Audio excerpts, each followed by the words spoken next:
Bab 46. Seorang lelaki parubaya sedang duduk melihat pemandangan di depannya.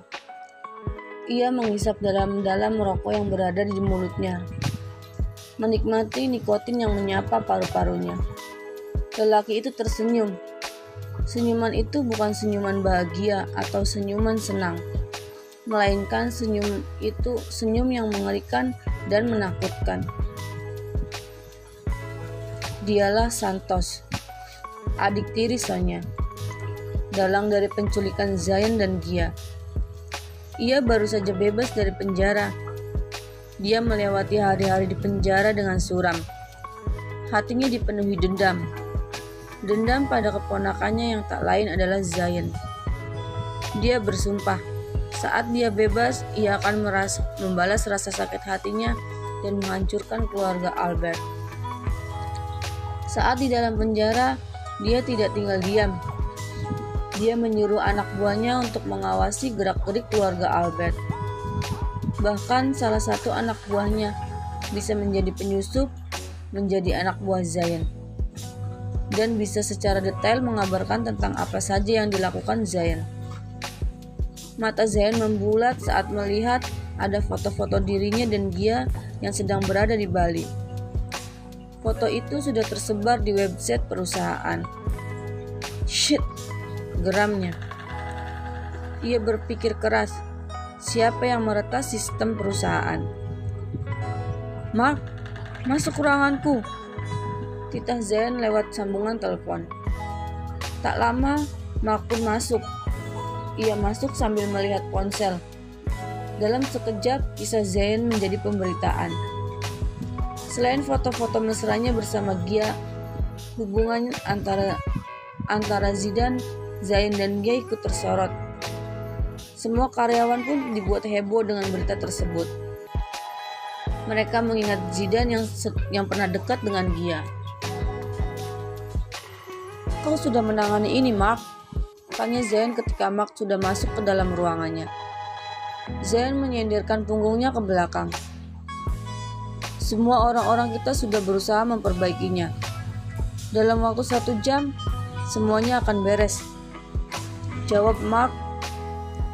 "Apa mereka bisa melacak siapa yang meretas sistem perusahaan?" Mark menggeleng. Ia menyimpan ponselnya di saku jasnya dan menatap Zayan dengan serius. "Sepertinya mereka hacker profesional," jawab Mark. Ia menghela nafasnya sejenak. Tugasnya sepertinya akan bertambah berat. "Perintahkan mereka untuk merekrut sistem. Jangan berikan tanggapan apa-apa jika ada wartawan bertanya soal foto itu." Mark pun mengangguk dan pergi keluar dari ruangan Zayan. Zidane meremas ponselnya saat melihat di website perusahaan ada foto mesra Gia dan Zayan. Hatinya kembali berdenyut nyeri. Sudah sebulan Gia tak masuk kerja. Tak dipungkiri, rasa cinta itu masih ada. Cinta yang berbalut luka. Ada rasa syukur saat Gia tak mau bekerja. Setidaknya Gia tak perlu menahan malu. Seberapapun dia mencoba menjadi orang jahat, sisi baik masih tertanam di hatinya. Saat Mark dan Zayan keluar untuk makan siang, mereka mendengar kehebohan dari salah satu ruangan. Zayan menghentikan langkahnya, dan Mark pun juga ikut menghentikan langkahnya. Mereka menengok ke arah sumber suara. "Mark, lihatlah, ada apa? Aku akan pergi sendiri," titah Zayan. Mark pun mengangguk. Mata Mark membulat sempurna saat melihat Gia. Dengan cepat, dia menerobos masuk ke dalam ruangan Nana dan memangku Gia. Setelah Gia sadar, Mark pun dengan segera kembali ke kantor. Tujuan pertamanya adalah memberitahu Zayan tentang kehamilan Gia. Ia yakin anak yang dikandung Gia adalah anak Zayan. "Lalu?" tanya Zayan setelah Mark datang ke ruangannya dan memberitahukan bahwa Gia hamil. "Zayan!" seru Mark dengan geram dengan reaksi Zayan. "Mark, dia urusanku. Jadi biarkan aku yang mengurusnya," jawab Zayn. Ini masih jam kerja kantor. Kerjakan pekerjaanmu. Tita Zain lagi. Dengan geram, Mark pun keluar. Setelah Mark keluar dari ruangannya, Zain tersenyum. Sebelum Mark datang memberitahunya, ia sudah tahu bahwa Gia hamil. Karena anak buahnya yang ia tugaskan mengawasi Gia sudah memberitahunya. Seringai Zain semakin lebar saat dirinya membayangkan bagaimana hancurnya adik tirinya saat dia membawa Gia sebagai pengantinnya. Setelah pulang dari kantor, Zain memutuskan untuk pergi ke restoran kesukaannya. Saat dia sedang duduk menunggu pesanannya, seseorang menarik kursi yang berada di hadapannya. "Bagaimana kabarmu, Zain?" tanya orang itu yang tak lain adalah Santos. "Paman Santos?" Zain melihat Santos lekat-lekat. Tiba-tiba ia merasakan kepalanya berdenyut ngeri. Tiba-tiba sekelebat kejadian-kejadian dulu melintas di otaknya. Seketika Zain langsung tak sadarkan diri. Santos yang berada di depannya terhenyak kaget saat melihat tubuh Zain terjatuh di lantai. Ia memanggil pelayan untuk membantu Zain. Zain membuka matanya. Ia mengerjap-ngerjapkan pandangannya. Keningnya mengerut bingung saat dia melihat dinding berwarna putih. "Kau sudah bangun, Zain?" tanya Santos yang sedari tadi menemani Zain di ruang rawat. Mendengar suara Santos, Zain pun bangkit dari tidurnya. Zain menatap Santos dengan linglung. Tak lama kepalanya kembali berdenyut. Ia memejamkan kepalanya. Tiba-tiba kilas masa lalu terlintas di otaknya. Dan kini Zain mengingat Gia, mengingat semuanya. Gia. Lirih Zain saat ingatan tentang penculikan kembali. Dia ingat wanita yang dulu diculik bersamanya adalah Gia. Zain pun turun dari ranjang dan berjalan ke arah Santos. "Urusan kita belum selesai," ucap Zain sambil mencengkram leher Santos, dan setelah itu ia melepaskan cengkramannya secara kasar. Ia pun keluar dari ruang rawat yang ditempatinya. Ia merogoh sakunya untuk mengambil ponsel dan menelepon anak buahnya yang ia tugaskan untuk mengawasi Gia. Anak buahnya mengatakan jika Gia sedang berada di pantai. Zain terhenyak kaget saat mendengar kata pantai. Ia takut Gia akan berbuat nekat.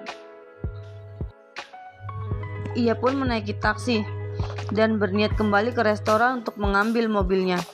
Sepanjang jalan, ia mengutuk dirinya sendiri. Tanpa sadar ia menyakiti wanita yang telah kehilangan ibunya. Karena ibu Gialah, Zain bisa selamat. Dan kini berjuta rasa sesal menyapanya. Ia sadar ia telah menorehkan goresan luka di hati Gia. Tapi ia sadar, menyesal pun tak ada guna.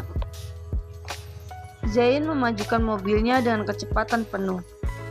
Ia menelpon anak buahnya untuk menanyakan sedang apa Gia. Zain sedikit tenang kala ia mendengar anak buahnya mengatakan bahwa Gia sedang duduk di pasir. Setelah menempuh perjalanan jauh, akhirnya Zain pun sampai di pantai. Ia langsung berlari ke sana kemari mencari Gia. Tapi ia tak menemukan Gia dimanapun. "Shit!" teriak Zain saat ponselnya kehabisan daya. Ia berencana menelpon anak buahnya untuk menanyakan keberadaan Gia. Zain pun terus berlari. Ia melanjutkan mencari Gia. Tak lama, ia melihat sebuah mobil terparkir. Ia tahu itu adalah mobil milik anak buahnya. Zain pun kembali berlari ke arah mobil. Ia mengetuk kaca mobil. Tapi sepertinya anak buahnya sedang tertidur. Ia tak punya waktu untuk membangunkannya. Karena mobil anak buahnya menghadap ke laut, Zain yakin Gia duduk tak jauh dari mobil anak buahnya. Itu sebabnya anak buahnya bisa tahu aktivitas Gia. Zain berlari ke arah laut karena kondisinya sangat gelap. Ia lebih mempertajam penglihatannya. "Sial!" teriak Zain saat melihat ada wanita yang sedang berjalan di tengah laut, dan itu yakin itu adalah Gia. Seketika Zain melepaskan jasnya. Ia berlari menyusul Gia. Ia memanggil-manggil nama Gia. tapi suaranya tenggelam karena suara ombak. Setelah berhasil mengejar Gia, Zen pun dengan cepat menarik tangannya. "Apa kau gila, ha?" teriak Zen. Seketika Gia membuka matanya. Tak lama, mata ekor Zen menangkap ombak yang akan datang. Dengan cepat, ia menarik pinggang Gia dan memeluknya dengan erat. Ia memeluk Gia untuk melindungi Gia dan calon anak mereka.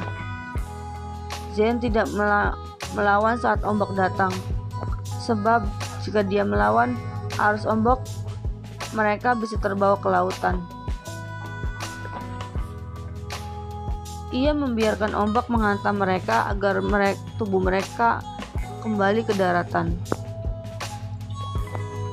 "Gia, peluk aku. Apapun yang terjadi, jangan lepaskan tanganmu," teriak Zen saat ombak akan datang. Dan akhirnya ombak itu menghantam mereka. Saat mereka tersapu ombak, Gia langsung tak sadarkan diri. Zen yang menyadari tangan Gia tak berada di punggungnya lebih mengeratkan pelukannya. Namun, belum sempat mereka kembali ke daratan, tubuh Zen menghantam batu karang. Punggungnya tergores oleh bagian sisi batu, hingga batu itu merobek bagian punggungnya. Dengan sigap, satu tangannya berpegangan ke arah batu karena takut ombak membawa mereka kembali. Satu tangannya ia gunakan untuk menarik tubuh Gia agar menempel pada tubuhnya. Dalam titik ini, Zen sungguh takut jika terjadi sesuatu pada Gia dan calon anaknya. Setelah semuanya aman, Zen berusaha bangkit. Ia takut ombak akan datang kembali. Dengan segera, ia memangku Gia dan berlari ke arah daratan. Tanpa Zen sadari, darah terus mengalir dari punggungnya karena luka robek di punggung Zen. Saat sampai daratan, ia langsung berlari mengambil jas yang tadi ia lepaskan. Saat sudah mengambil jas itu, ia langsung membalutkannya pada tubuh Gia. Setelah itu, ia kembali memangku Gia menuju mobilnya dan berniat mencari rumah sakit terdekat. Beruntung, tak lama dia menemukan rumah sakit. Zen berteriak memanggil perawat agar segera memberikan pertolongan pertama pada Gia. Setelah Gia ditangani, Zen merasakan kepalanya berdenyut nyeri. Tubuhnya tiba-tiba lemas. Tuan, punggung Anda," ucap perawat saat melihat punggung Zen yang masih mengeluarkan darah. Karena kemeja Zen robek, darah itu pun menetes ke lantai. Zen merasakan matanya mulai memberat. Lama-lama